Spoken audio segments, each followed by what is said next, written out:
ভাবুন তো, মৃত্যুর পর আপনার শরীর আগুন বা কবর ছাড়াই সম্পূর্ণরূপে দ্রবীভূত হয়ে যায়। কোনো গর্ত নেই, কোনো আগুন নেই, শুধু তরল। এবং বেশ কয়েকটি দেশে এটি সম্পূর্ণ বৈধ। মৃতদেহটিকে জল ও কস্টিক অ্যালকালি দিয়ে ভরা একটি সিল করা স্টিলের ক্যাপসুলে রাখা হয় এবং চাপ প্রয়োগ করে 150 ডিগ্রি সেলসিয়াস তাপমাত্রায় উত্তপ্ত করা হয়। এতে এমন একটি বিক্রিয়া ঘটে যা অ্যাসিডের মতোই কাজ করে, তবে আরও মৃদুভাবে।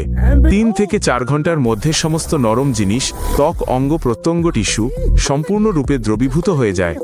শরীরের যা অবশিষ্ট থাকে তা হলো একটি স্বচ্ছ তরল এবং কয়েকটি সাদা হাড়ের টুকরো। এই তরলটি পরিষ্কার, ডিএনএ মুক্ত এবং গন্ধহীন। এটি কেবল নর্দমায় ঢেলে দেওয়া হয়। হাড়গুলোকে গুঁড়ো করে পরিবারের সদস্যদের দেওয়া হয়, ঠিক যেমন শবদাহের পর সাধারণ ছাই দেওয়া হয়। এই পদ্ধতিতে প্রচলিত শবদাহের চেয়ে 4 গুণ কম শক্তি ব্যবহৃত হয়। দাঁতের ফিলিং থেকে পারদ বাতাসে নির্গত হয় না, কারণ এর জন্য তাপমাত্রা খুবই কম থাকে। বর্তমানে এই পদ্ধতিটি মার্কিন যুক্তরাষ্ট্রের 20টিরও বেশি রাজ্য এবং বেশ কয়েকটি ইউরোপীয় দেশে বৈধ। প্রতি বছর এই পদ্ধতিতে নিজেদের দেহ সৎকার করতে ইচ্ছুক মানুষের সংখ্যা বাড়ছে। কেউ কেউ জীবিত অবস্থাতেই আগেভাগে এমন চুক্তিতে সই করে যান।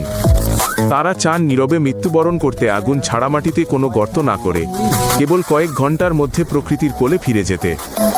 আত্মীয় স্বজনেরা পান তুষারের মতো সাদা এক গুঁড়ো, যা শবদাহের ছাইয়ের চেয়েও বিশুদ্ধ। কোনো পোড়া গন্ধ নেই, কোনো ক্ষতিকর পদার্থ। মানব দেহের এক শান্ত নির্মল পরিসমাপ্তি। পূর্ণ ভিডিওটি দেখুন ইউটিউব চ্যানেল 10টি তথ্য এ।